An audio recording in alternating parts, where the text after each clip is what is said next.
We are moving on, last but not least, before lunchtime, with our European Showrunner think tank.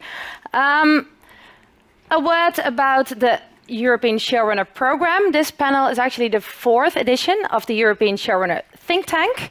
It's a series of industry events that aim to help, analyze, discuss, and eventually establish a sustainable and truly European approach to showrunning. The event series is part of the European Showrunner program.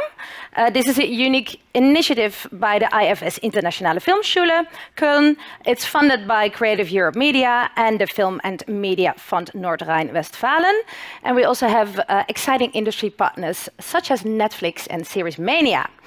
And may I say, we have a fantastic panel in this think tank today on stage. So without further ado, I'm going to welcome Petja Peltomaa from Helsinki.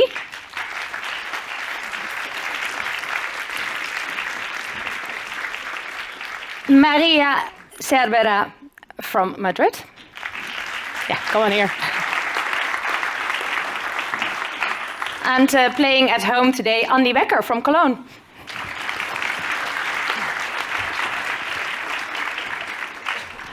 I'm going to sit a little bit like this because you're very far away now, Andi. What? Yeah, exactly.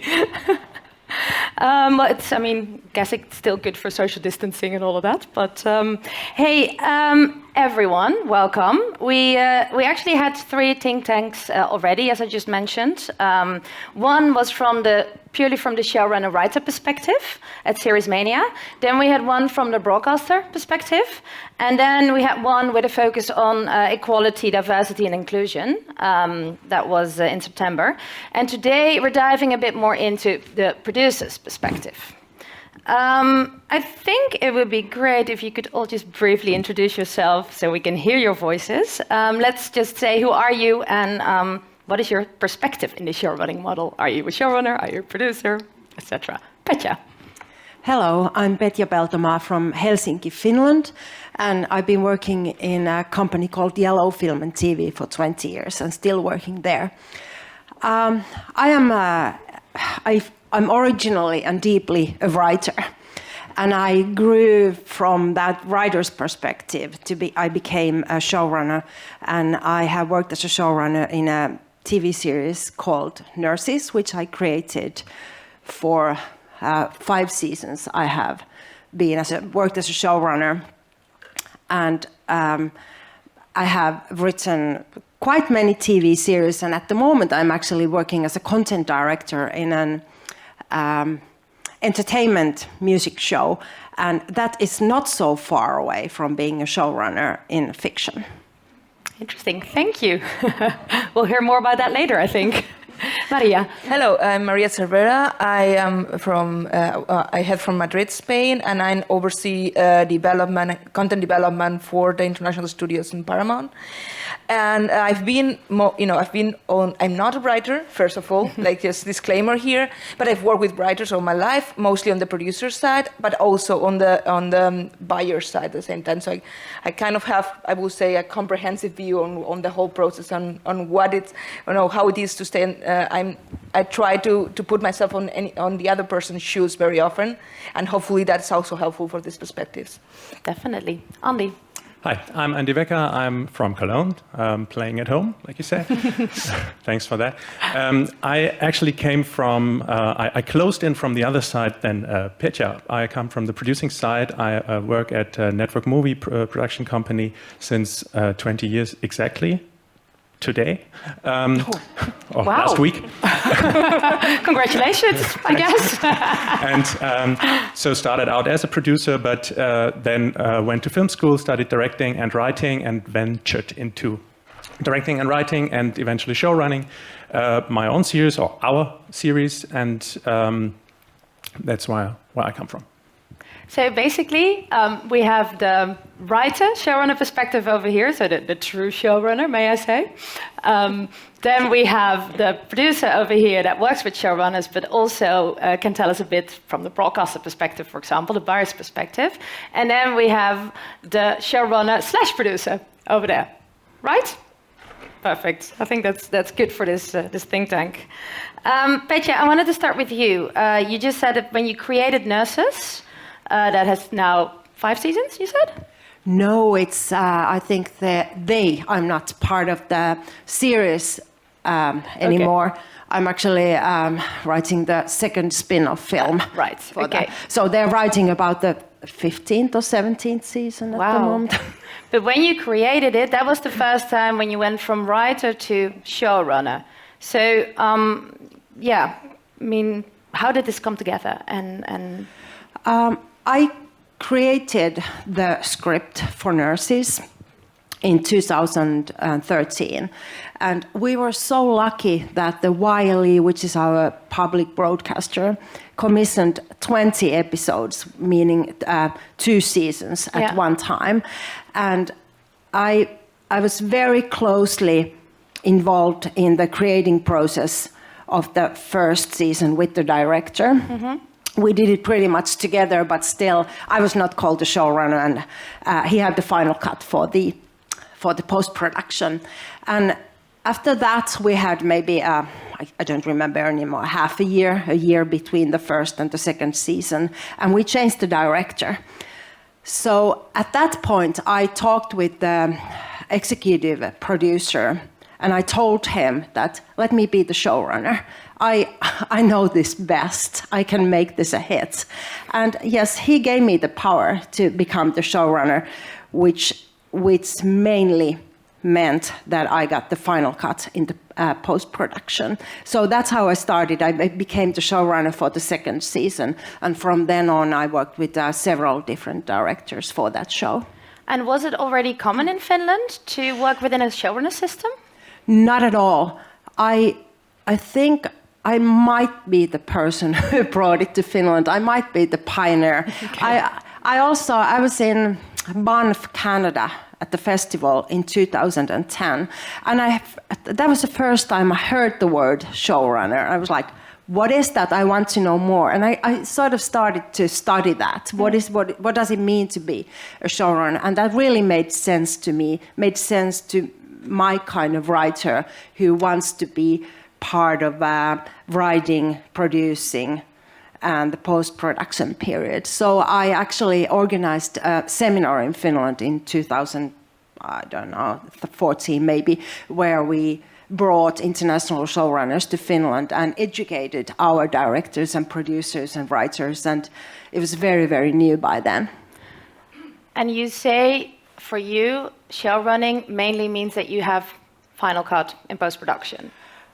Well, I say it because that's an easy way to explain it for other people, but definitely not only that. It means being there, of course, leading the writing process, being the main head writer. Yeah.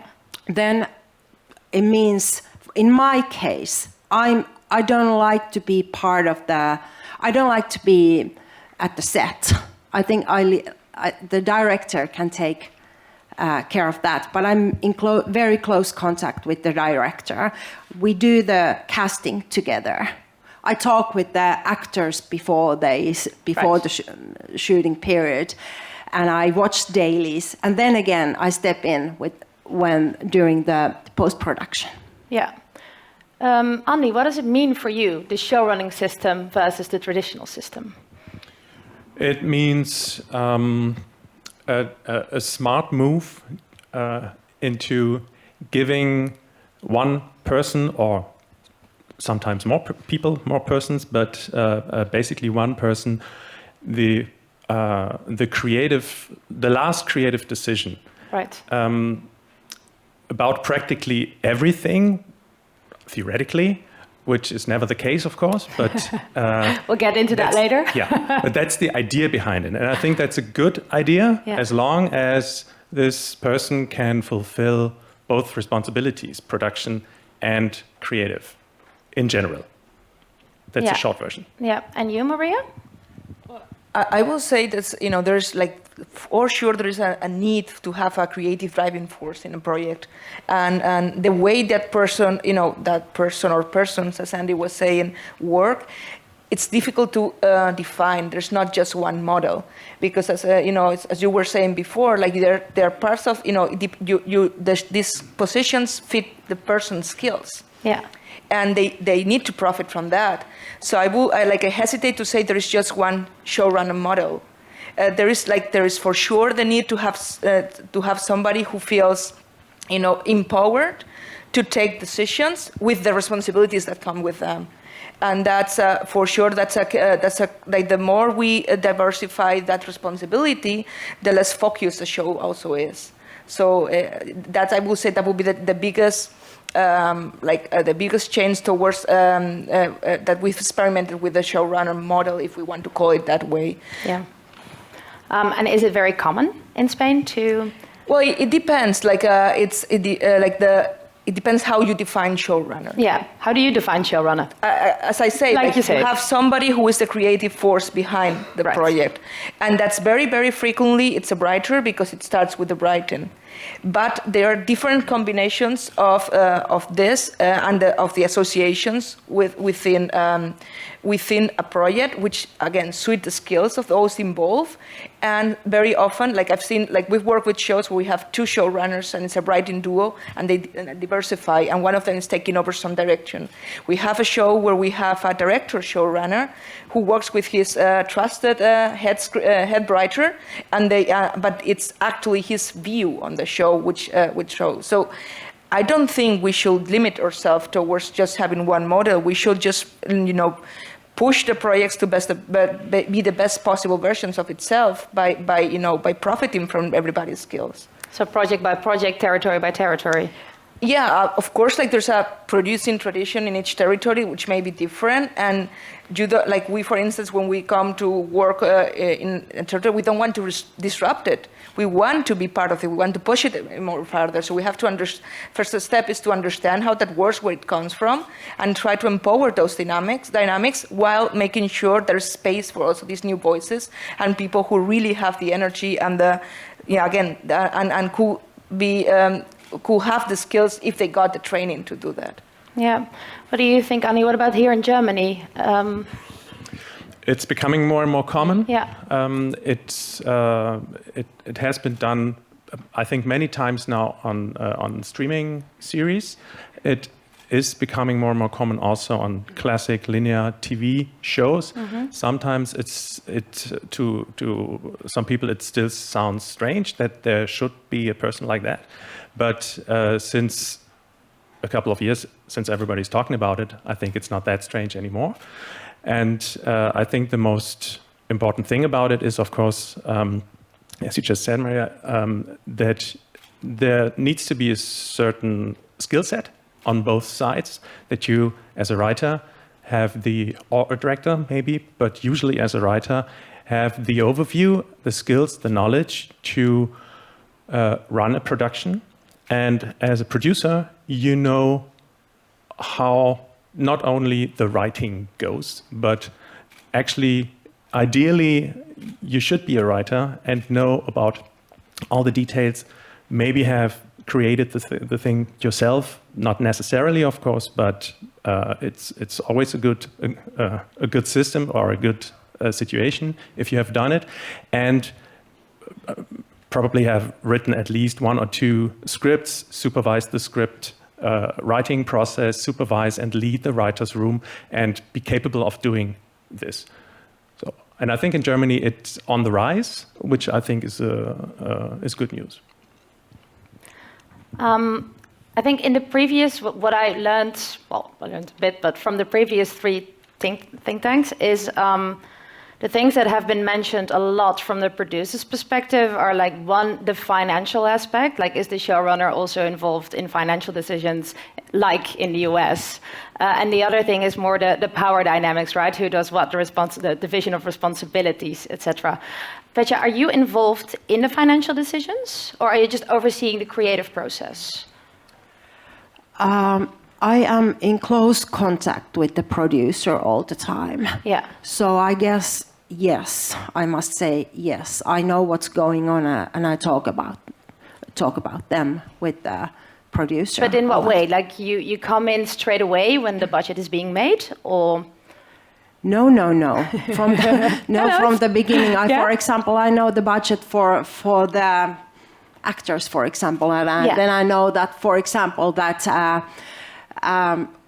we have. If I say I want this and this and this actor, the producer goes, you can have 2 of them, but the third one is too expensive. Then we think together what to do. For example, like that. Yeah.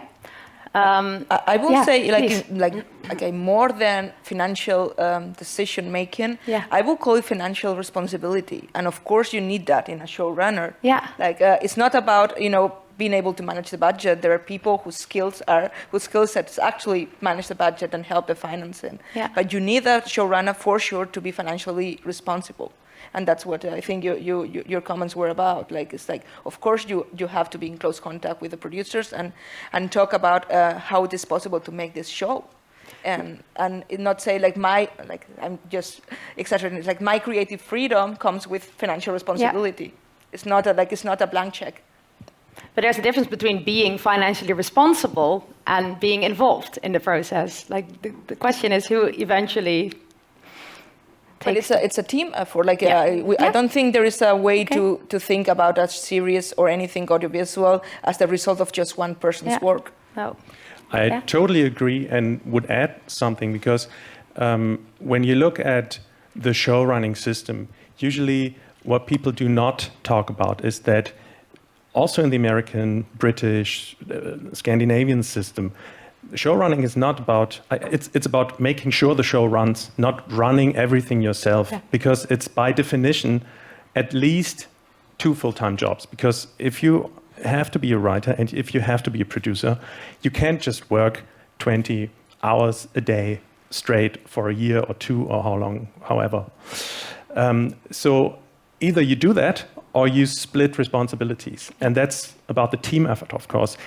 Without let's call it a physical producer, a non-writing producer, or a day-to-day producer by your side, and without a line producer who actually is the one with the skill set about calculation, about overseeing the whole financial aspects from the very beginning until release, and even longer, you will drown. You cannot do it all yourself. You can probably, if you really have a lot of skills in calculation and stuff like that, you can maybe do it in the beginning, and maybe you can take over in the end. But during production, and production does not only mean shooting, during at least soft or hard prep shooting and a hot part of post-production, it's not possible to do it all yourself. No. And I don't know about all these American showrunners, but I'm pretty sure they have people by their side as well. In some cases, I know they do. In most cases, I believe they do. And I think you will completely die if you don't. So at least a producer and a line producer, and if it's a smaller production, when you're not working with a producer, but actually are the producer, you need to have a line producer or a production manager with a high line producing skill set to be by your side and lead the thing, because you can't be in every meeting, you can't do everything yourself. No. Maria, you wanted to add something? I will even encourage, to say, it's actually beneficial not to be on your own. This is because you need also the partnership and have somebody who is slightly more removed than yourself from the whole day-to-day processes. Yeah. When you are writing what you've created, when you're also talking with the actors, you are so much in that you need somebody to help you just go one step back, think about it with perspective, and that's part for me also the role of the producer, and it's a partnership. And also sometimes you need somebody to kick your butt. Because you of course you want to collect the stars and make everything look great and make everything really nice, but sometimes you need somebody who comes in and tells you, okay, good idea, but no way, it's too expensive, or so you can do it yourself in a lot of cases, because a lot of cases you can judge, okay, this will be too expensive, I know that. But sometimes there are decisions that you just can't oversee, because sometimes you do something during shooting or in pre-production that will have an effect on later, on the production, on the post-production, and somebody needs to be your corrective sometimes. That doesn't mean that you can just play around and say, okay, until somebody comes in and kicks my butt, I'm doing nothing. You have to be, of course, responsible and aware of that. But it's this kind of corrective to work together. It's not about, I'm taking all the decisions and do whatever I like. You want somebody working with you and telling you, okay, we need to be careful here and we need to make sure that this goes this way, otherwise we'll drown later. Yeah, I think it's interesting what you mentioned, that you also need to be able to, it's not healthy to wanting to do everything. Petja, you told me that you're not on set, actually. You take a step back then? Usually not. Yeah. For several reasons. First of all, maybe the first one is exactly what you said, Andy, is that when working, for example, for a year with the script and pre-production, you want to take off for a little while, for a couple of months, to be able to step in again during the post-production. Also, I think that for the actors, it's good to have one boss, the director. So I rather not talk to the actors. I rather give a call to the director and talk with him, and then he can take my message there. Yeah. And how does that work for your projects? Is the showrunner on set as well? It depends on normal, like most of the frequently the showrunner, the writing showrunner. In those cases, of course, there's a director showrunner. Yeah. We need him on set or her. In the case of writing, they usually come by, like they are not every day on set, but they just come like at the beginning more frequently than that. It's different. It's the first episodes. It's the later episodes. In the case of this show where we have two showrunners, what they tell us is like, we love to be two. It allows us, because one of them stays writing, the other one goes on set, and they change positions, so it makes it much more doable in terms of, balance. But I would say, like, at least the beginning of a new show, you need, my feeling is the showrunner, the creator, even the writers who are not showrunning should go on set to understand the dynamics. And that's pretty frequent. Like, there's nothing that I'm not here explaining the world, but it's just helpful to be on set. And then, of course, as having the director be in charge on set, this makes also sense. Yeah. For you? On the show called The Team, I was on set almost every day. Sometimes even changing scripts during the day. Sometimes sitting down with the actors in the morning. Talking about their pain, about lines and their problems with whatever, and rewriting scenes for the afternoon, actually, and then just handing them out. And on my other show, Start the Fck Up, I was on set during the first half every day because I also directed it. And the second half, I was in post-production and couldn't be on set much except for the evenings and sometimes during lunch break, but I had to be in the editing room. So that's a good example for a situation where, of course, it's necessary to have another producer working with you who is creatively involved and capable and can, has your back and can take over a couple of decisions that you can't take because you just have something else to do. Which is also, you don't have to be a director as well to have something else to do. You can also, if you have a couple of different directing blocks, and one is in post-production, one is in production, one is in prep. Yeah. Sometimes you have to go to a production meeting or be in an approval screening. In post-production, you can't be on set. You can't be in another necessary important meeting. So having somebody else who can fill in for you, that doesn't necessarily mean that this is a number two. It can also be somebody who is at the same level. It's a teamwork. So it's a question of how you define the different areas of work. But I think that's a personal thing. I like being on set. I like being in touch with people, and when the whole thing is being done, I like also to know what the problems are and to be able to solve them. Sometimes it's very nice to have people around you who can actually solve them, and then you're there to detect it, because you don't, I don't know, if it's scheduling problems, it's very good to have somebody who's actually good at scheduling and really knows all the pitfalls and all the problems. If it's about, I don't know, political issues, sometimes then you have to call your actress who you need tomorrow, but tomorrow is her kid's birthday, and she said, this is the one day I need off during production, and you have to say, hey, sorry. So something like that, then it should probably be you. But it's a question on how you divide work and the people around you who you work very closely with. Yeah. So taking it back to, we're talking about establishing a European showrunner system, right, from a producer's perspective. Of course, we've already talked about it's person by person, it's project by project, it's a territory by territory decision, basically. But what I do think is universal even is the establishing a level of trust. I'm a producer. I haven't worked in a true showrunner system before. How do I start to trust that my writer, who now becomes a showrunner, will indeed be involved in the whole creative process? Like, how do you establish that level of trust? I'm quite interested in that. Anyone? Well, I think Andy was kind of saying that, like you are more involved at the beginning, and then you start, like, you work in partnership, you establish, have a lot of conversations. It's kind of dating. You get to know each other, you understand each other's strengths, and at some point you have to make the leap of trust and let your baby, be carried on to school by the babysitter. It's just it is what it is. Right, trust the babysitters. That's basically the. It is. Again, it's this. I think it's trust you cannot rush. It's something that takes time.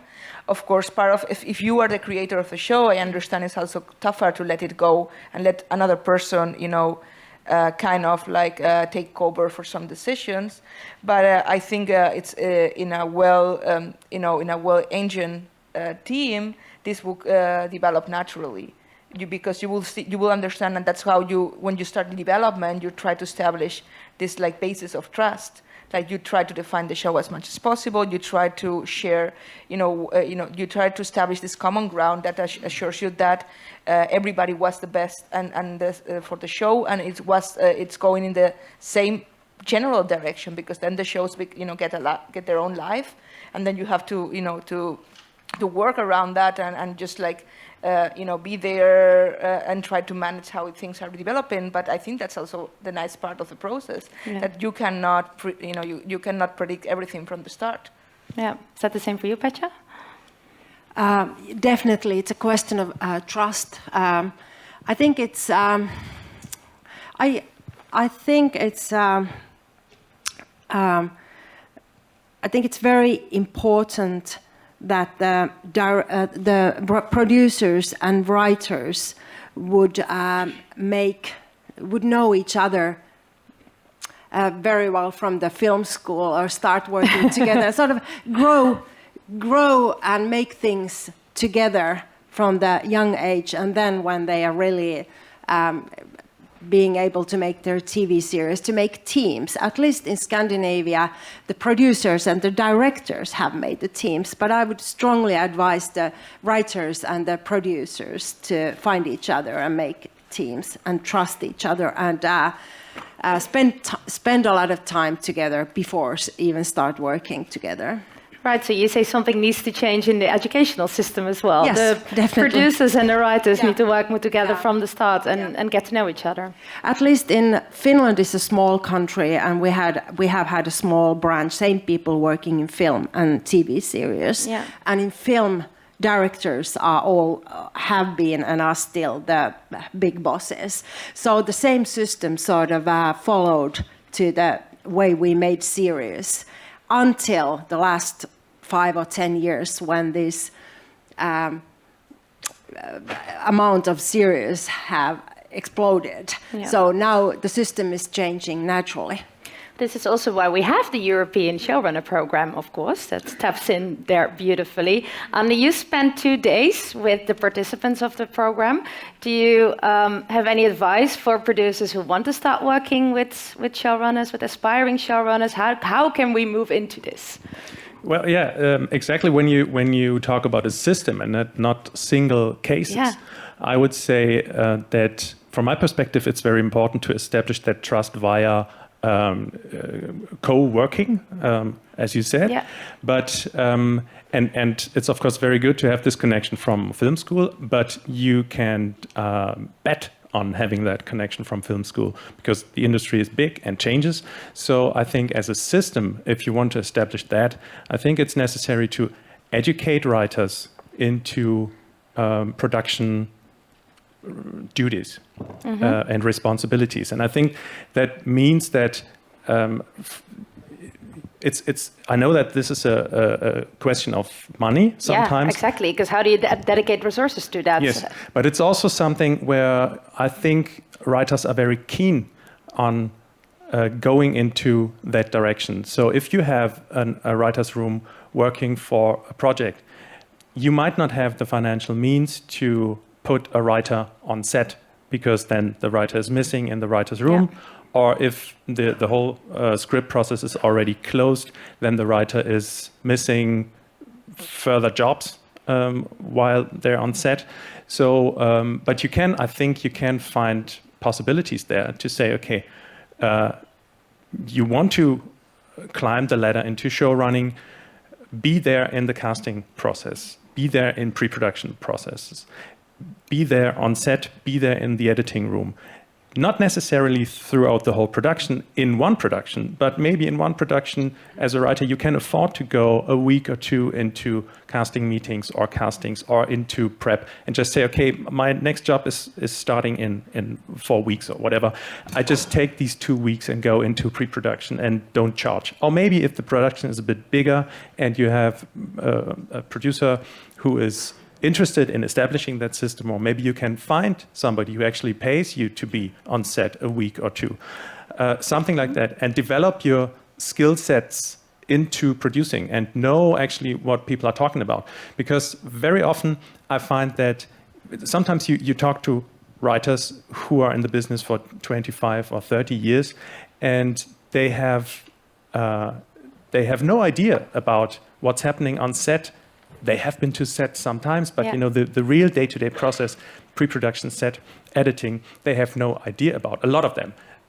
And I'm not saying that, top down now. I'm saying that a lot of writers actually want to be more in the process. And from my perspective, should be given the opportunity to develop a skill set. And of course, it's a question of money. I'm not saying that this is easy, but I think if people want that, and if also it goes both ways, if producers want that and allow them into their realm, and writers want that and say, okay, I'm actually interested and see that as a training program. An internship. An internship, yeah. I actually see an opportunity here for funds or other institutions. We could Good definitely, point. If one of my actresses last year on set, she made an internship at the electricians department. Yeah. She called it that because she sometimes had the morning off or the afternoon off, but then she helped the electricians, and not just for fun, but actually because she was interested in lighting. So I think it's not. I don't think she wanted to get into that line of work, but people like to develop, and I think this is a good idea to establish, or a good way to establish that trust, because if you have writers who know the process and who can deal with a production meeting and scheduling issues, and know that, okay, I know that next week the whole shooting will shipwreck because scheduling doesn't work anymore because yesterday it rained and we had to change something. Now I have to change something in the script. And you can always say, okay, no, the scripts are brilliant, I'm not changing anything. Or you can say, okay, maybe I find a better solution instead of letting the schedule decide the creative decisions, because in the end it will be done, it will be changed. So I think knowing this and working together, and also giving the signal that I'm here for you to change things in a creative way, please be there for me to let me in. I think this two-way street, is that a word? I don't know. Yeah, But two-way traffic. Yeah, two-way traffic is something that should be done more. Petja, you wanted to say something? Yeah, you said that writers should be educated. I think also that the producers should be educated. Sorry. Yeah, totally. Because I'd like to say that the main thing, I've talked about this model in Finland for 8 years now, and it's always the producers who ask, but why? What do you need the producer then for? And what I like to say is that the reason why is you can go back to the 50s in US and where the model was brought. And the reason why is that when you take the writer as the showrunner, it might happen so that the whole show is very entire whole, because the same person, as you said, is making all the creative decisions from the beginning till the end. And what happened in US back then in the 50s is that the audience loved that those entire whole shows where the writer was the showrunner, and the money, they wanted more, the money came in. So really that's how I try to explain it, that for the producers is the reason of making entire whole arcs for the shows. It's beneficial for the whole value chain, basically. That's what you. Yes, and that brings money in. Yeah. No, what I was saying, like going towards like that, the two-way education. I do think it's really important, especially in the in your early years when you don't have the that much as experience to to put yourself in the other person's shoes and understand the whole process. And that goes as well for producers. Unless you understand what it is to go through all the steps of development and writing a script, you cannot really judge. You not really work well with that team. You cannot have an informed conversation, because you don't understand the challenges. That doesn't mean you have to turn into a writer yourself, but you need to understand those challenges. You need to be able to support the writing team and to give them the space they need, or to let them know, hey, we have this deadline, and this deadline is really that one. You have to go, and that goes for all the members of the people involved in a project, but especially here, I don't think. I think the education and the knowledgeability about each other's work should start as soon as possible, because otherwise it just these conversations are just not possible. Yeah, I'm going to look at the organization now. Am I allowed to open the floor for questions? Yes. Okay. Perfect. Because I would love to. I see one over there. Hello, thank you very much. I wanted to ask you, where is the link to the broadcasting system to which you sold your project, or with which you have a contract? Where is the link? Which is the position of the fiction the perspective of the broadcaster, you mean, on the showrunner which system? is the position of the fiction department, for example? Where we have a whole other think tank about that you can rewatch, just saying. But other than that, I mean, if anyone wants to comment? At least I can say, as a showrunner, I work very closely with the broadcaster from the beginning till the end. It's me and the producer. It's almost like a theme, the three of us. Yeah. Yeah, I will say that's my experience too, having been on both sides. You need to have, of course, there is like the day-to-day producer, so to call, and the showrunner who really go through every little step.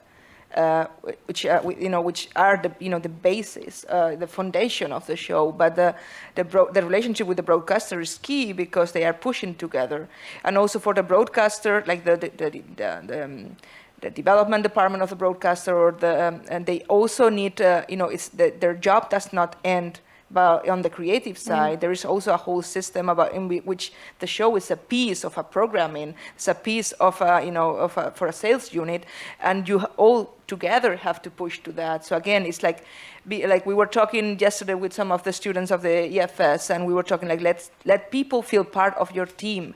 Yeah. Let people embark in your boat and just push and row with you, because this is a common effort. And if we start thinking about the other parts being like the enemies, this is not going to end well. It's not going to go anywhere. So gain your people to your project, make them feel passionate about it. That's kind of the key of this all. Collaborative, yeah. Yeah, same here. Yeah. I think as a showrunner, either you are the producer or you work really closely with your producer, and then you have the link you or producers used to have or always had to broadcasters in a let's say classic model, and a very close relationship to them.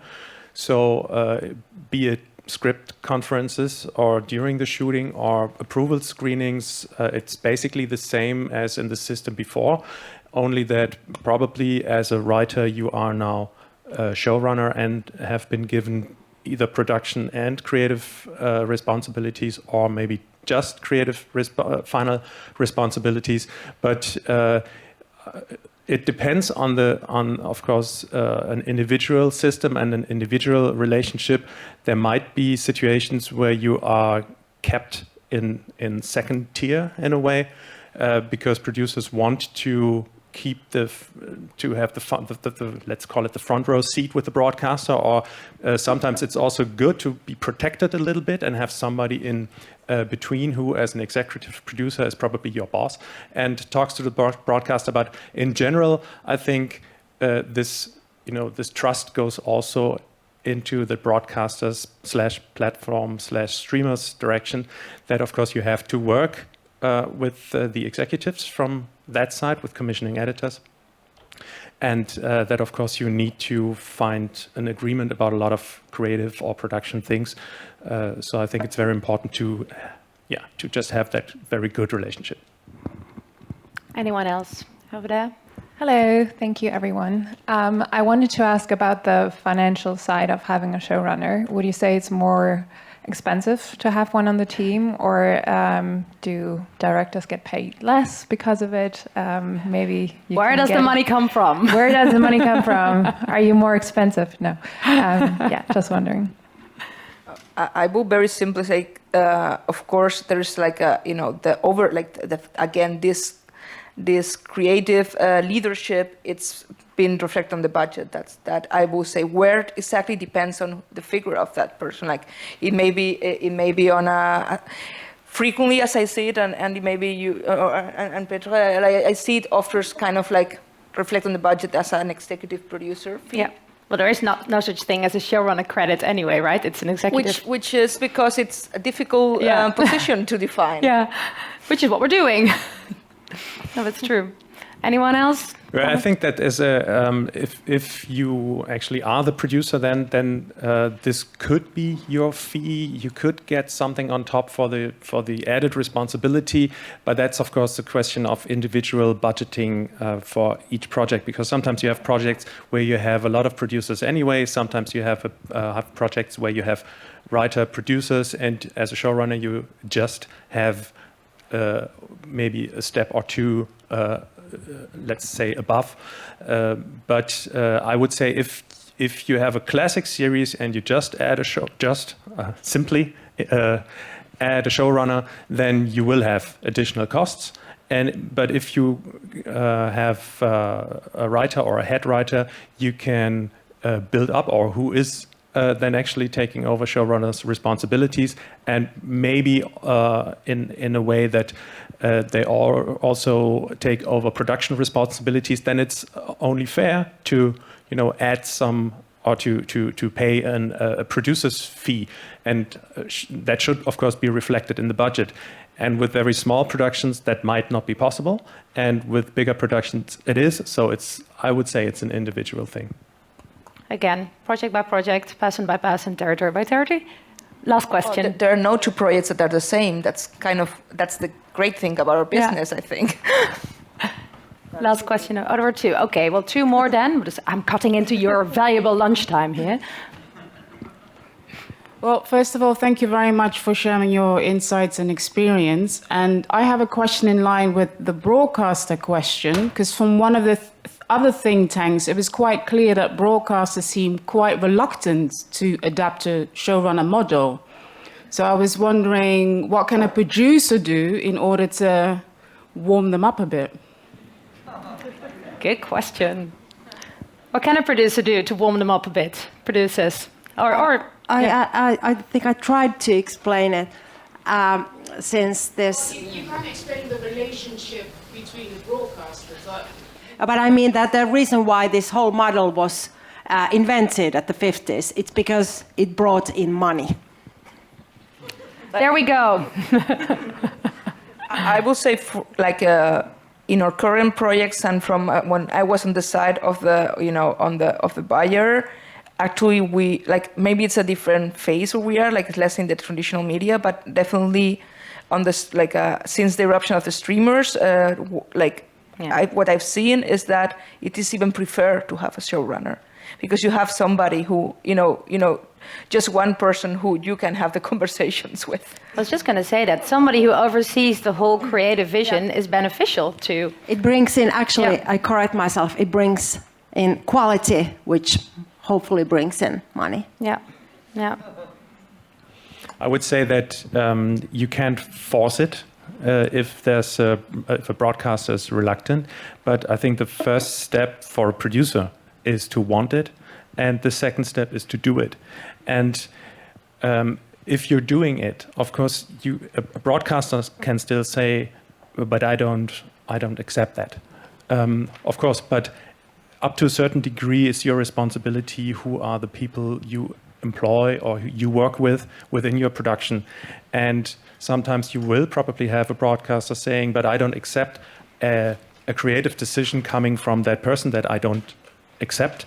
And everything related to the editing, for example, is up to the director to decide. But in the end, as an executive producer, you have the responsibility, and then it's your decision. And at the end, then it's the broadcaster's decision. So if you say, "Okay, but I want to give that responsibility rather to a writer/showrunner than to a director," and the writer/showrunner and the director are fine with that, you will present the final version.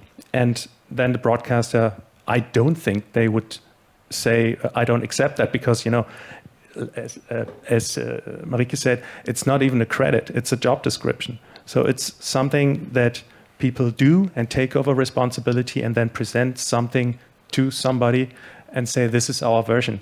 And then it's, of course, a question of trust and of a question of working together, that you can't do it against people. Of course, if you work with a broadcaster who's absolutely against that and doesn't accept that at all, which I don't think still exists, but could be, then, of course, it might not make sense, because then you have trouble all along.